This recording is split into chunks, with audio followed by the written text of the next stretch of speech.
எப்படின்னா, நேற்று இந்த நேரம் உந்தன் நிழலில் இருந்தேன். உன் நெஞ்சு மீது தலை சாய்த்து படுத்து கிடந்தேன். காற்றெல்லாம் உன் மனத்தின் வாசம் நுகர்ந்தேன். என் கனவெல்லாம் உன் முனகல் ஒளியை ரசித்தேன்.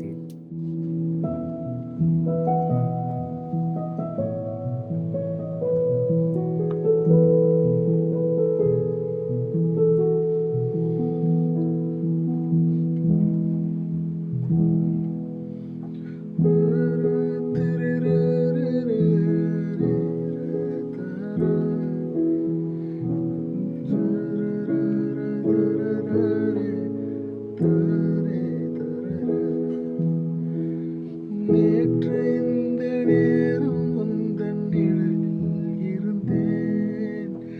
நெஞ்சு மீது தலை சாய்த்து படுத்து கிடந்தேன். காற்றெல்லாம் உன் மனத்தின் வாசம் நுகர்ந்தேன். என் கனவெல்லாம் உன் முழல் ஒளியை ரசித்தேன்.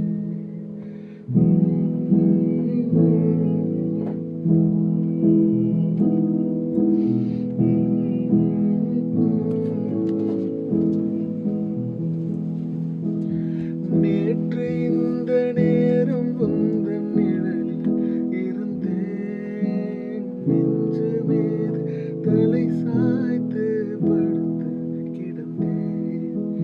காற்றெல்லாம் உன் மனத்தின் வாசம் நுகர்ந்தேன். கனவெல்லாம் உன் முழல் ஒளியை ரசித்தேன். சூப்பர்.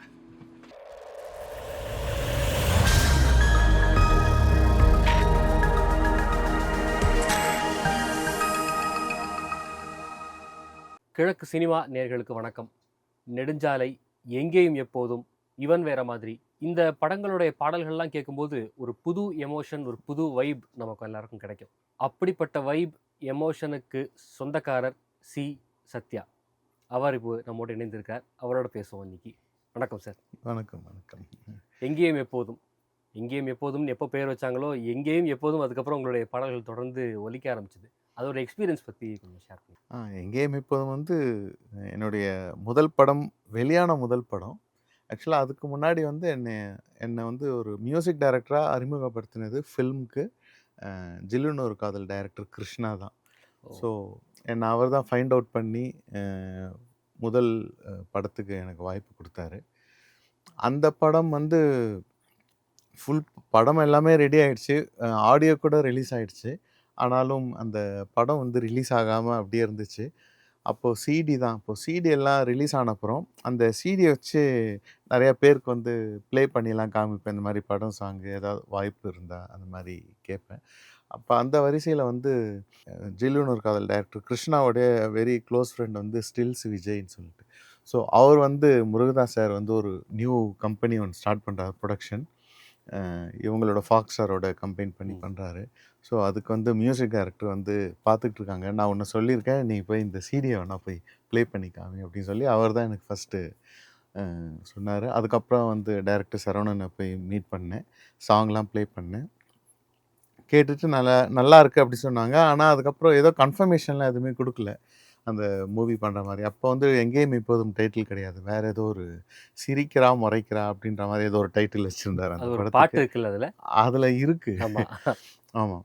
ஸோ அதுக்கும் முன்னாடி வேறு ஏதோ ஒரு டைட்டில் வச்சுருந்தாங்க. அது எனக்கு ஞாபகம் இல்லை. ஸோ காமிச்சிட்டேன். அதுக்கப்புறம் கால் வரல. ஒரு ஃபியூ மந்த்ஸ் எனக்கு எதுவும் வரல. அதுக்கப்புறம் சடனாக ஒரு நாள் கால் பண்ணிவிட்டு டைரக்டர் வந்து என்னை வந்து மீட் பண்ணார். ஸோ அப்போ தான் நான் வந்து இந்த ஃபஸ்ட்டு சாங் அந்த சொட்ட சொட்ட நினைவை தாய் கம்போஸ் பண்ணி காமிச்சேன். ஸோ அவர் ரொம்ப அது பிடிச்சிருந்தது. அதுக்கப்புறம் தான் அந்த படத்துக்கு எனக்கு வந்து வாய்ப்பு கிடச்சிது. அந்த படத்தை குறிப்பிடும்போது எனக்கு ரொம்ப பிடிச்ச பாட்டுன்னு ஒன்று இருக்குது. நான் என்னோட பர்சனல் ஃபேவரட்லேருந்து வைக்கிறேன். அது உன் பேரே தெரியாது கூப்பிட முடியாது, நாமகுமாருடைய வரிகள். அது எப்படி வந்தது சார்? வரி பாட்டாச்சா? அது எப்படி அந்த பின்னணி என்ன? ஆக்சுவலாக இந்த சாங் வந்து நான் ஃபஸ்ட்டு கம்போஸ் பண்ணிட்டேன். டியூன் வந்து கம்போஸ் பண்ணிட்டேன். இந்த படத்தில் நிறையா எழுதிட்டு அதுக்கப்புறம் தான் கம்போஸ் பண்ணேன் ஆக்சுவலாக. பர்டிகுலராக இந்த பாடல் வந்து கம்போஸ் பண்ணிவிட்டு அதுக்கப்புறம் தான் எழுதினது. இந்த சாங் வந்து முத்துக்குமார் சாருக்கே ஒரு 2-3 வெர்ஷன் ஆயிடுச்சு. ஃபஸ்ட்டு ஒரு வெர்ஷன் கொடுத்தாரு. நல்லா இருந்துச்சு. எல்லாமே சூப்பராக இருந்துச்சு. ஆனால் டைரக்டர் வந்து மைண்டுக்குள்ளே ஏதோ ஒன்று வச்சுருக்காரு. இது வேணாம் இன்னும் கொஞ்சம் பெட்டரா போலாமே அப்படின்னு சொன்னாரு. அதுக்கப்புறம் செகண்டா ஒரு ஆப்ஷனும் எழுதினாரு. எழுதிட்டு அதுக்கப்புறம் அதுலயும் அவர் வந்து சாட்டிஸ்ஃபை ஆகல. இல்ல இன்னொரு ட்ரை பண்ணலாம் அப்படின்ட்டு. அதுக்கப்புறம் என்ன பண்ணாருன்னா, "நீங்க 2 பேரும் ஆஃபீஸ்க்கு வாங்க" அப்படின்னு சொல்லி ஒரு நாள் கூப்பிட்டாரு. நாங்க 2 பேரும் அங்க போனோம். அங்க போன உடனே அந்த பேடு, பேப்பர்லாம் என் கையில குடுத்துட்டாரு. "நான் சொல்றேன் எழுது" அப்படின்னு சொன்னாரு. ஓ! சரி நான் எல்லாம் அந்த பேட்லாம் எடுத்து வச்சுக்கிட்டேன். அப்புறம் அந்த டியூன போட்டுட்டு, அப்போ வந்து டைரக்டர் கிட்ட திருப்பி அந்த ஸ்டோரிய வந்து கேட்குறாரு. "நீங்க என்ன எதிர்பார்க்குறீங்கன்றத சொல்லுங்கன்னோனே" ம். அவர் வந்து பிரீஃப் பண்றாரு அப்படியே. "இந்த மாரி தான் உங்க கேரக்டர்" அப்படின்னோனே, அதுக்கப்புறம் தான் அவரு வந்து சரி நம்ம ஏன் அவங்க 2 பேருமே அறிமுகம் இல்லாதவங்க. அவங்க பேர் என்னன்னு தெரியாது. ஸோ உன் ம். பேரே தெரியாதுன்ற மாரி பேர வச்சு நம்ம இந்த சாங் பண்ணலாம். ஏதோ ஒரு முழுக்க பேர் வச்சே இருக்கும் அது. ஆமா. பேரே கிடையாது. அதுல ஒண்ணும் பெரிய இதுவா இருக்காது. ஆமா. ஆனாலும், அவர் அந்த கான்செப்ட் ஒண்ணு புடிச்ச உடனே அது ரொம்ப இன்ட்ரஸ்டிங்கா இருந்துச்சு. அ டைரக்டர்லாம் "சூப்பரா இருக்கு சார். இது இப்படியே போலாம்" அப்படின்னு சொன்னாரு. அப்புறம் தான் அவர் அந்த ஃபர்ஸ்ட் பல்லவி எழுதினோனே ஸ்டார்ட்டிங் வந்தோனே ஃபுல்லா அப்படியே ஒரே இதுல அப்படியே எழுதிட்டாரு. மேக்ஸிமம் 1 ஹவர்ல வந்து சாங்கே ஃபுல்லாவே முடிச்சுட்டோம். ஸோ அந்த அளவுக்கு அவர் வந்து முத்துக்குமார் சார் வந்து பயங்கர இல்ல ஸ்பீடா இப்ப நீங்க சொல்றது வந்து ஒரு கண்ணதாசன் எம்எஸ்வி சினாரியோ பார்க்குற மாரி இருக்கு. நான் அப்படியே சொல்லிருவாரு, அப்படியே எழுதிக்குவோம் அப்படிங்கிற ஆமா. ஐயோ! நிஜமாவே நான் அவர வந்து ஒரு கண்ணதாசனா தான் நான் பார்க்குறேன். வாவ்! முத்துக்குமார் சார. அவர் இல்லாதது தான் ரொம்ப எல்லாருக்குமே மிகப்பெரிய வருத்தம். எங்கேயும் எப்போதும் உங்களுடைய சினிமா கெரியர்ல ஒரு அறிமுகம். மியூசிக் கெரியர் எப்படி ஆரம்பிச்சது? உங்களுடைய மியூசிக் பின்னணி பத்தி. பேசிக்கா நான் வந்து பொறந்து வளர்ந்ததெல்லாம் திருவிக நகர். அந்த ஓகே. பெரம்பூர் பக்கத்தில திருவிக நகர் ஒரு இடம். ஸோ, அங்க வந்து ஒரு குவார்ட்டர்ஸ்ல இருந்தேன். எங்க அப்பா வந்து சிம்சன் இந்தியா பிஸ்டன்ஸ் கம்பெனில வந்து ஒரு லேபரா வந்து ஒர்க் பண்ணிட்டு இருந்தாரு. அவருக்கு வந்து மியூசிக்ல ரொம்ப ஆசை. அவர் கொஞ்சம் ஹார்மோனியம் வாசிப்பாரு. ஓ! அவருக்கு வந்து இந்த டிராமாஸ்லாம் போய் நடிப்பாரு. ம். அவருடைய யங்கர் ஏஜ்ல. அதுக்கப்புறம் அவருக்கு அந்த வாய்ப்பு கிடைக்கல. ஜாப் போனப்புறம் அவருக்கு இந்த பேஷனா இத பண்ணவே முடியல. ஸோ, அதனால வந்து அ எனக்கு எனக்கு 2 அண்ணா. ஸோ, நான் வந்து என்ன வந்து பாட்டு கத்துக்க வச்சாரு. பெரிய அண்ணா வந்து வயலின் வாசிப்பாரு. சின்ன அண்ணா வந்து மிருதங்கம். இந்த மாரி 3 பேரையும் வந்து ட்ரெயின் பண்ணாரு. ப்ராப்பரா நெறைய குருமார்கள்ட்டலாம் வர வச்சே கத்துக்க வச்சாரு. அப்ப என்னுடைய முதல் குரு வந்து திரு நாஞ்சில் ராஜான்னு சொல்லிட்டு ஆவடியிலருந்து அவர் எவ்ரி வீக் வந்து ஃப்ரைடே வந்துருவாரு. ஃப்ரைடே வந்துட்டு சண்டே வரைக்கும் இருப்பாரு. ஓ! 3 டேஸ் இருப்பாரு. 3 டேஸ் வந்து கிளாஸ் நடக்கும். அதாவது ஃப்ரைடே மட்டும் ஈவினிங்ல நடக்கும். சாட்டர்டே வந்து கொஞ்ச நேரம் கிளாஸ் நடந்துட்டு ஒரு சின்ன பிரேக் ஆஃப்டர்நூன்ல ஒரு பிரேக் அவர் ரெஸ்ட் எடுக்கிறதுக்காக ஒரு பிரேக் விடுவாங்க. அந்த டைம்ல போய் நாங்க விளையாடுவோம். திரும்ப ஈவினிங் ஆனா திரும்பியும் வர வச்சுருவாங்க. திரும்பியும் கிளாஸ் நடக்கும். அந்த மாரி சண்டே வரைக்கும் வந்து எப்பவுமே கிளாஸ் நடக்கும். அப்படிதான் வந்து ட்ரெயின் பண்ணோம். அதுக்கப்புறம் நெறையா வேற குருமார்கள்ட்டலாம் கத்துக்கிட்டேன். திருமதி சீதா நாராயணன் சொல்லிட்டு அவங்க கிட்ட கத்துக்கிட்டேன். அதுக்கப்புறம் திரு போலகம் சாம்பசிவ ஐயர்ன்னு சொல்லிட்டு அவர்ட்ட கத்துக்கிட்டேன். அப்புறம் தக்கேசி மாஸ்டர் இந்த மாரி நெறைய பேர்கிட்ட வந்து இசை வந்து கொஞ்சம் பாரம்பரியமா ட்ரெயின் பண்ணி ஸோ பாரம்பரிய இசை ஒரு பக்கம். திரை இசை வந்து அதோடைய ரொம்ப டைல்யூட்டட் வெர்ஷன் அப்படி ஒரு பக்கம் இருக்கு. இதோட கான்ட்ராஸ்ட் எப்படி பார்க்குறீங்க? என்னுடைய லக் வந்து ஸ்கூல் படிக்கும்போது இளையராஜாவுடைய பாடல்கள் தான் ஒலிக்கும். ஓகே. ரேடியோவே அப்ப ரொம்ப கொஞ்சம் கஷ்டம் தான். அதுக்காகவே ரேடியோலாம் வாங்கி இந்த இளையராஜா பாட்ட கேட்கறதுக்காகவே ரேடியோ வாங்குவோம். ஓ! அதுக்கப்புறம் ஒரு டேப் ரெக்கார்டர் கஷ்டப்பட்டு ஒண்ணு வாங்கி, அந்த பாட்டு வரும்போது அத ரெக்கார்ட் பண்ணி கேசட்டா வாங்க முடியாதுன்றதுனால, நாங்க ரேடியோல வர்றத வந்து லைவா அப்படியே ரெக்கார்ட் ரெக்கார்ட் பண்ணி பண்ணி. அத எடுத்து வச்சுப்போம். ஸோ அந்த மாரிலாம் வந்து கேட்ட ஒரு காலம் இருக்கு. ஸோ அந்த இன்ஸ்பிரேஷன் தான் ஒரு கர்நாடிக்குக்கும் இளையராஜா பண்றது ஒரு அ முழுமையான ஒரு மியூசிக். ஆனாலும் ரொம்ப சாதாரண மக்களுக்கும் போய் ரொம்ப அழகா போய் ரீச் ஆகுது. அதுல அவ்ளோ ஒரு இசை இருந்தாலும், ஒரு ம். மேற்கத்திய இசை இருக்கும், கர்நாடிக்கும் இருக்கும். அதுல வந்து ஒரு மெல்லிசை இருக்கும், ஃபோக் இருக்கும். இது எப்படி அவ்வளோ அழகா பிளெண்ட் பண்ணி ஒரு நார்மல் என்ன அ எல்லாருக்கும் போய் சேர்ற மாரி ஒரு அ ஒரு டெக்னிக் அவருக்குள்ள ஆமா. இருந்து வந்தது தான். ஸோ அத தான் நம்ம ஃபாலோ பண்ணி, அந்த இந்த இசையில வந்து அந்த பேலன்ஸ்டா ஒரு விஷயத்த குடுக்கறதுன்றது எனக்கு ஓரளவுக்கு புரிதல் வந்தது. ஸோ இப்போ வந்து எங்கேயும் எப்போதும்ல ஆரம்பிச்சு, அதுக்கப்புறம் அடுத்தடுத்து போயிட்டுருக்கும்போது, உங்களுக்கு சுந்தர் சி சாரோட படத்துக்கு பண்ண வாய்ப்பு கிடைச்சது. அரண்மனை 3 பண்ணீங்க. அந்த எக்ஸ்பீரியன்ஸ் எப்படி இருந்தது? அரண்மனை 2, 1 கம்பேர் பண்ணும்போது 3 யோடைய மியூசிக்ல வந்து உங்களுக்கு ஒரு பிரஷர் இருந்துச்சா? இதுக்கு கம்பீட் பண்ணணும் அப்படிங்கிற மாரியான? அப்படிலாம் இல்ல. எதுவுமே நம்ம காம் கம்ப்ளீட் பண்ணுறது நம்ம ஒன்றும் போட்டி போடுறதுக்கு வரவே இல்லை. நம்ம வந்து பிடிச்ச விஷயத்த செய்ய வந்திருக்கோம். ஸோ நமக்கு என்ன பிடிக்குது, அவர் என்ன கேட்குறாரு அவ்வளோதான். நமக்குள்ளேருந்து என்ன வருதுன்றது தான் விஷயம். ஸோ நான் அந்த மாதிரி தான் ரொம்ப பிடிச்சு ஒர்க் பண்ணுவேன். சுந்தர் சி சாரோட பண்ணும்போது இன்னும் மிகப்பெரிய எக்ஸ்பீரியன்ஸ் எனக்கு. நெறையா ஏன்னா அவர் வந்து ஒரு கரெக்டான ஒரு ஷெட்யூல்ல எல்லாத்தையும் முடிச்சுருவாரு. ஓகே. ஸோ அந்த ஷெட்யூல்குள்ள முடிக்கணுன்ற அந்த ப்ரெஷர ஹேண்டில் பண்றதே ஒரு பெரிய விஷயம் ம். தான். ஸோ அந்த மாதிரி எனக்கு வந்து கரெக்டான ஒரு டைம் லைன்ல அவுட்புட் குடுக்கறது, அதெல்லாம் வந்து அவர்னால தான் என்னால அதெல்லாம் பிராக்டிஸ் ஆச்சு எனக்கு. அவருக்கு நீங்க ஃபர்ஸ்ட்டு பண்ண படம் தீயா வேலசன் குமார் பண்ணீங்க. அப்புறம் அரண்மனை 3 கிடைச்சது. அது ஒரு ஒரு ஜாலியான ஒரு ஜான்ரான ஃபிலிம். இது ஒரு ஹாரர் ஃபிலிம். ஸோ அந்த ஹாரருக்கு மியூசிக் பண்றது, ஹாரருக்கு சவுண்ட் பண்றதுங்கிறது எப்படி அந்த எக்ஸ்பீரியன்ஸ் எப்படி இருந்தது? இன்ட்ரஸ்டிங். நமக்கு விஷுவல் பார்க்கும்போதே நமக்கு ஒரு ஐடியாஸ் கிடைக்கும். அது எனி ஜானரா இருந்தாலும். விஷுவல் ஆல்ரெடி அவங்க வந்து நமக்கு ஒரு பிளாட் ஒண்ணு வச்சுடுறாங்க. ஸோ அதுக்கு தான் நம்ம மியூசிக் பண்ண போறோம். அ எனக்கு எனி ஜானர் பண்றது எனக்கு ரொம்ப அ இன்ட்ரஸ்டிங்கா இருக்கும். அதுவும் எக்ஸ்பெரிமெண்ட்லாம் இன்னும் புது புதுசா எதா இருந்தா கூட ட்ரை பண்ணணுன்ற ஒரு ஆசை எல்லாருக்குமே இருக்கும். அது எனக்கும் இருக்கு. பார்த்திபன் சார், நீங்க அவரோட ஒத்த செருப்பு படம் பண்ணியிருக்கீங்க. பார்த்திபன் சார் எப்படி வந்து உங்கள வேல வாங்குவாரு? அந்த எக்ஸ்பீரியன்ஸ் எப்படி இருந்தது? ஃபர்ஸ்ட்டு பார்த்திபன் சார் வந்து ஃபர்ஸ்ட்டு வந்தவுடனே என்ன சாப்பிட வைப்பாரு. ஓகே. வேலை வாங்குறத விட சாப்பிடுறத பத்தி தான் ஃபர்ஸ்ட்டு வந்தவுடனே சாப்பிட்டீங்களான்னு கேட்பாரு. அதுக்கப்புறம் வேற ஏதாவது வாங்கி குடுப்பாரு. இல்லன்னா அவருக்கு ஏதாவது எடுத்துட்டு வந்து கொண்டு வர்றத என்கிட்ட குடுத்து சாப்பிட சொல்வாரு. போக போக என்னாச்சுன்னா, எனக்காக தனியா எடுத்துட்டு வர ஆரம்பிச்சுட்டாரு. ஓ! அவருக்காக அ அவர் சில டயட்ஸ்லாம் சம்டைம்ஸ் இருப்பாரு. ஸோ அதுக்கேத்த மாரி அவரு கொண்டு வருவாரு. ஸோ எனக்கு ஏத்தா மாரி அதுக்கப்புறம் நெறைய கொண்டு வருவாரு. ஃப்ரூட்ஸ் எல்லாம் வெரைட்டி ஆஃப் ஃப்ரூட்ஸ் எல்லாம் எடுத்துட்டு வருவாரு. அதுல அந்த பலாப்பழம், தேனெல்லாம் போட்டு அ எடுத்துட்டு வந்தாரு. அதெல்லாம் வந்து மறக்கவே முடியாது. அதாவது ஒரு ஃபேமிலியா நம்ம வீட்டுக்குள்ள நமக்காக சமைச்சு குடுக்குற மாதிரி இருக்கும். அவர் கொண்டு வர விஷயங்கள்லாம். அப்படியே அந்த இதுல அப்படியே அந்த மியூசிக்கலாவும் வந்து அவ்வளோ அ ரொம்ப கனெக்ட் ஆனதுனால அவரு அவர்கிட்ட பண்றது கொஞ்சம் எனக்கு ஈஸியா இருந்துச்சு. ஏதாவது சொல்லணும்னா ஈஸியா இருக்கும். அவரும் வந்து ஓப்பனா எல்லாமே சொல்வாரு. பட் டக்குன்னு வந்து அவரு ஓகேன்றது வராது அவருக்கு. அவர் கொஞ்சம் ஓகே. டைம் எடுத்துப்பாரு. பட் இருந்தாலும் அது எல்லாமே ஒரு நல்ல அவுட்புட்டுக்காகன்றதுனால அவரோட ரொம்ப இன்ட்ரஸ்டிங்கா நீங்க ஒர்க் இருந்துச்சு. பண்ண டைரக்டர்ஸ்ட்டயே யார்ட்ட ரொம்ப டஃப்பா இருந்தது? உங்களுக்கு வந்து நெறைய வேல செய்ற மாரி இருந்தது? டஃப்ன்னு நான் ஃபீல் பண்ண மாட்டேன். எப்பவுமே ஒரு ஒரு விஷயம் வந்து ஒரு ஆப்ஷனலா தான் ஒண்ணு ட்ரை பண்றோம். அது வந்து வேணான்ற அந்த ஐடியாஸ்ல கிடையாது. இப்ப இன்னும் பெட்டரா பண்ணணுன்ற ஒரு ஐடியால தான் பண்ணுவோம். ஸோ, அதனால எனக்கு எல்லாமே ஈஸி தான். ஈஸி மீன்ஸ் எல்லார்கிட்டயும் எனக்கு அந்த அந்த ரேப்போ இருக்கிறதுனால, அது ஈஸியா நான் அத எடுத்துப்பேன் அத. இல்ல இப்ப பார்த்திபன் சார வந்து ஈஸியா அவர வந்து திருப்திப்படுத்திற முடியாதுன்ற மாரி சொன்னீங்க. அந்த ஆமா. மாரி வேற யாரு இப்ப சுந்தர் சி சார் எப்படி ஆ ரிசீவ் பண்ணிப்பாரு? அப்படி இல்ல. பார்த்திபன் சார் வந்து ரொம்ப அந்த மைன்யூட்டா அவருடைய ஸ்டோரி லைன்லயே அத்தன விஷயம் இருக்கும். நெறைய லேயர்ஸ் வச்சிருப்பாரு. ஸோ, அந்த விஷயங்கள் வந்து நம்ம ஃபர்ஸ்ட் டைம் டக்குன்னு அது புரியாம சிலத நம்ம பண்ணுவோம். அ ஒரு லேயருக்கு நான் பண்ணியிருப்போம். ஆனா, அது அவரு அப்புறம் ஸ்டோரியில எக்ஸ்ப்ளைன் பண்ணுவாரு. ஓகே. எ அ இந்த லுக்குக்கு வேற ஒரு பாஸ்ட் ஒண்ணு இருக்கு. இந்த லுக்குக்கு அந்த மாதிரியான சில லேயர் சொல்லுவார்ல. ஸோ, அப்போ வந்து நம்ம இன்னும் கொஞ்சம் டெப்த்தா, டீட்டெயில்டா ஒர்க் பண்ணுவோம். அந்த அந்த மாரி நான் சொல்றேன் பார்த்திபன் சார் கிட்ட. இப்போ இன்னொரு ஒரு பெரிய கேள்வி வந்து, நெறைய லிரிசிஸ்ட் கூட நீங்க ஒர்க் பண்ணியிருக்கீங்க. நாமத்குமார் சார் ஆரம்பிச்சு, யுகபாரதி எல்லாரும். ம். என்ன டிஃபரன்ஸ் பார்க்குறீங்க?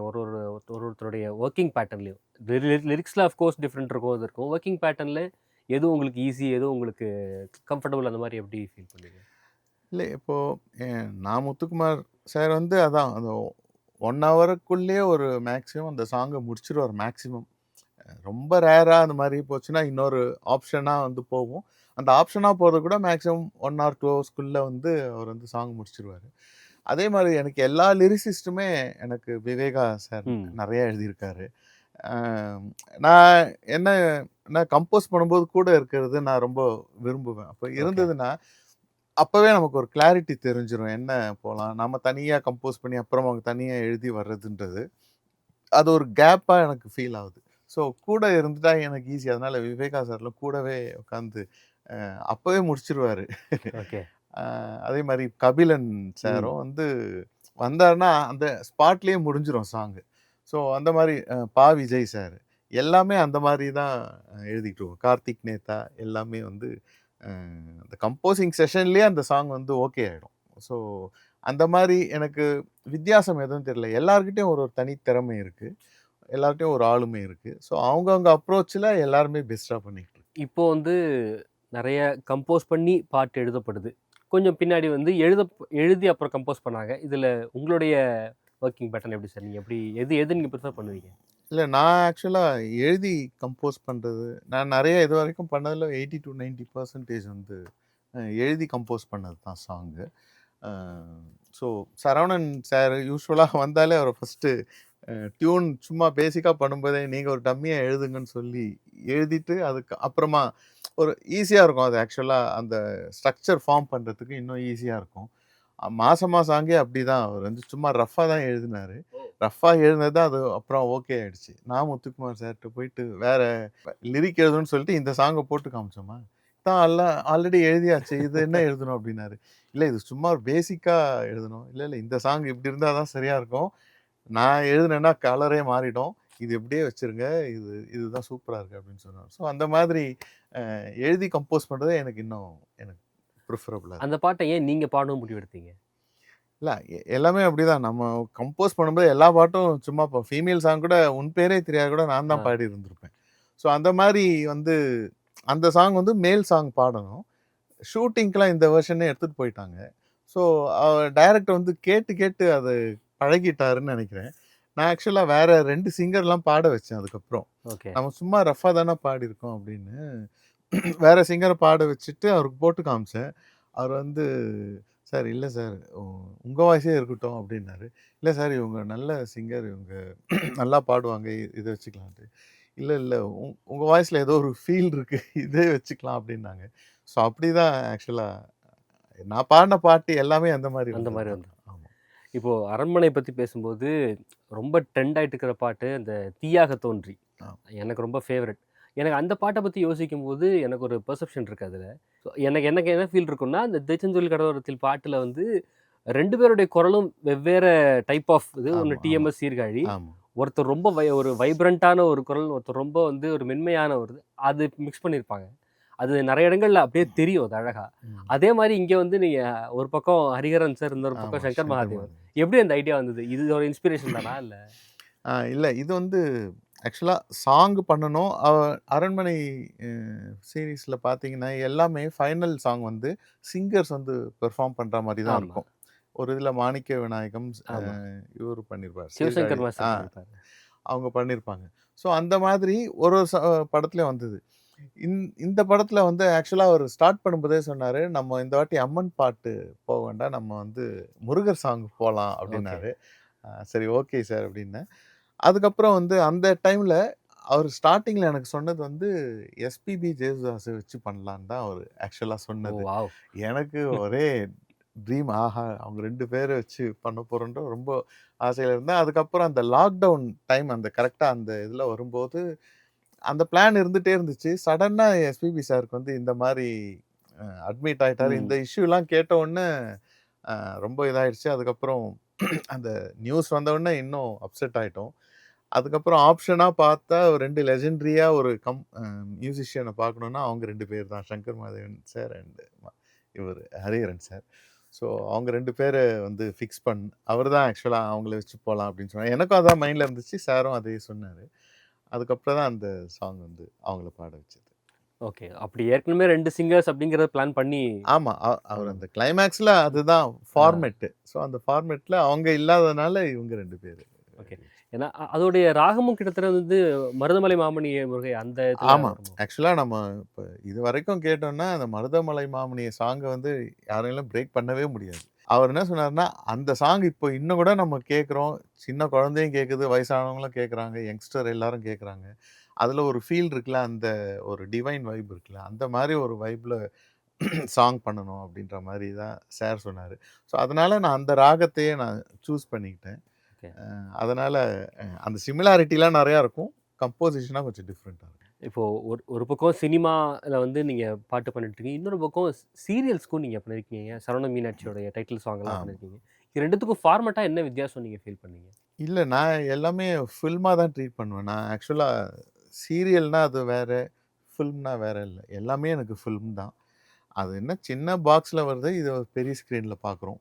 ஸோ அந்த பெர்ஸ்பெக்டிவ் தான் மாறுதே தவிர, எனக்கு எல்லாமே ஃபில்மா தான் நான் ட்ரீட் பண்ணுவேன் ஆக்சுவலி. நெக்ஸ்ட் ப்ராஜெக்ட்ஸ பத்தின அடுத்த கொஸ்டின் தான் சார். அடுத்து என்னலாம் உங்களுக்கு ப்ராஜெக்ட் இருக்கு இப்போ? ஆக்சுவலா ஒரு அனிமேஷன் ஃபில்ம் ஒண்ணு பண்ணிட்டுருக்கேன். ஓ! வாவ்! அப்புறம் ஒரு நியூ டைரக்டர்ஸோட ஃபில்ம் ஒரு 3 படம் பண்ணிட்டுருக்கேன்.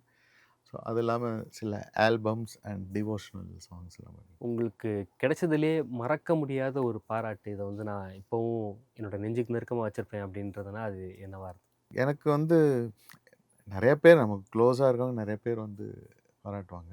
எனக்கு பர்ட்டிகுலரா வந்து வைரமுத்து சார் வந்து ஒரு வாட்டி என்ன நேர்ல அதாவது நான் எங்கேயும் எப்போதும் பண்றதுக்கு முன்னாடியே நான் அவர் கூட ஒரு ப்ராஜெக்ட் பண்ணிக்கிட்டு இருந்தேன். ஓ! அந்த அந்த படம் வந்து சேவர் கொடின்னு ஒரு படம். அதில ம். கம்பி மத்தாப்புன்ற பாடல் அவர் தான் எழுதியிருப்பாரு. அவர் வந்து சொல்வாரு, "சத்யா உன் இசையில் உயிர் இருக்கிறது" ஆஹா! அப்படின்னு சொன்னாரு. அத உண்மதான் சார். இன்னும் மறக்காம அது அந்த அந்த சவுண்ட் இன்னும் கூட அப்படியே மைண்டுக்குள்ள அப்படியே ஓடிக்கிட்டே இருக்கு. அ ஏன்னா, அவர் எத்தன பேர் பார்த்துருப்பாரு. So, correct. அது வந்து சாதாரண வார்த்தை இல்ல. ஸோ, அதுவும் அதுக்கப்புறம் வந்து எனக்கு சமுத்திரக்கனி வந்து நாங்க சீரியல்ல இருந்தே ரொம்ப க்ளோஸ் ஆக்சுவலா. வினோதே சித்தம் அவரோட படம் வினோத பண்ணியிருந்தீங்க. யுத்தம் பண்ணேன். ஆமா. ஸ்டார்ட்டிங்கில அவர் வந்து அந்த மின்பிம்பங்கள்ல ஆ. வந்து அங்க சீரியல்லாம் பண்ணிட்டு அசிஸ்டன்ட் டைரக்டரா இருந்தாரு. அப்போ வந்து நான் கீபோர்ட் பிளேயரா வந்து இங்க தான் அந்த வள்ளுவர் கோட்டம் லேக் வியூ காலனில ஆமா. ஒரு ஸ்டுடியோல நான் கீபோர்டு வாசிப்பேன். அ வேற வேற சீரியலுக்குலாம் நான் போயிட்டு கீபோர்ட்லாம் வாசிச்சுட்டு இருப்பேன். அப்போ வந்து நாங்க 2 பேரும் அங்க மீட் பண்ணுவோம். ஸோ அவர் அசிஸ்டன்ட் டைரக்டர், நான் வந்து வெறும் கீபோர்ட் பிளேயர். ஸோ அந்த பீரியட்ல இருந்தே கொஞ்சம் கொஞ்சமா அப்படியே அவர் கொஞ்சம் வளர்ந்து வருது. அதுக்கப்புறம் நான் சீரியல்ல வந்து வந்தது. அதுக்கப்புறம் நான் கம்போசரா சீரியல்ல அபிநயா கிரியேஷன் ஜேகே சார். அவர் தான் என்ன ம். ஃபர்ஸ்ட் இன்ட்ரோடியூஸ் பண்ணாரு. ஸோ அதில வந்தேன். அதுக்கப்புறம் அ படம் பண்றதுக்காக அப்பவே வந்து நெறைய அவர்கிட்ட வந்து ஜேகே சார்லாம் கேட்டாரு. அது வந்து கரெக்ட்டா நடக்கல. அப்பவே நாங்க 2 பேரும் இணையிற மாரிலாம் இருந்துச்சு. ரொம்ப காலம் அப்படியே தள்ளி தள்ளி போச்சு. அதுக்கப்புறம் அவரு அவரு பெரிய டைரக்டர் ஆயிட்டு, அதுக்கப்புறம் நடிகரும் ஆயிட்டு வந்தாரு. எங்கேயும் எப்போதும் ரிலீஸ் ஆகும்போது சடனா ஒரு கால். எனக்கு நெறைய பேர் எனக்கு கால் பண்ணிலாம் யாரும் விஷ் பண்ணல. சமுத்திரக்கனி மட்டும் எனக்கு ஃபோன் பண்ணி, அவரு பயங்கர பெருமையா சொன்னாரு. "அப்பா சீரியல்லேருந்து எவனோ வர முடியாதுன்னு சொல்லுவாங்கல்ல. நீ சாதிச்சுட்ட சத்யா" அப்படின்ற மாரி சொன்னாரு. அது ஆ. வந்து மறக்க முடியாதது. பயங்கரமான ஒரு பெரிய பாராட்டா நெனைக்கிறேன். ஏன்னா, அவரும் அங்கருந்து வந்த அந்த வழி. என்ன பண்ணாலும் என்ன பண்ணுவாங்கன்னா, அது சீரியல் மாரி இருக்குன்னு சொல்லி ஆஃப் பண்ணுவாங்க. அதெல்லாம் பிரேக் பண்ணி வெளில வந்துட்டேன் அப்டின்ட்டு. எனக்கு அந்த மாதிரி யாரும் அந்த மாரி சொன்னதில்ல. நான் ஃபில்மா தான் பண்ணணும்னு சொன்னேன் இல்லையா? ஸோ எதுவா இருந்தாலும் அந்த ஃபில்ம் அப்ரோச்சோட தான் நான் பண்ணிக்கிட்டே இருப்பேன். இருந்தாலும் அவருடைய அந்த வாழ்த்து வந்து எனக்கு ஸோ வைரமுத்து சார் சொன்னது மட்டும் இல்ல. இப்ப நானும் ஒரு வார்த்தை சேர்த்து சொல்றேன். உங்களோட இசையில உயிர் மட்டும் இல்ல, ஒரு தனித்துவமான உணர்வும் இருக்கு. அத நான் பெர்சனலா ஃபீல் பண்ணியிருக்கேன். நான் முதல் தேங்க் யூ. இன்ட்ரோவே அதுதான் குடுத்தேன். ஏன்னா, அது ஒரு தனி வைப், ஒரு தனி எமோஷன் இது. ஸோ அப்படிப்பட்ட உங்களோட இசை மென்மேலும் தொடர்றதுக்கு வாழ்த்துக்கள் சார். Thank you. நன்றி.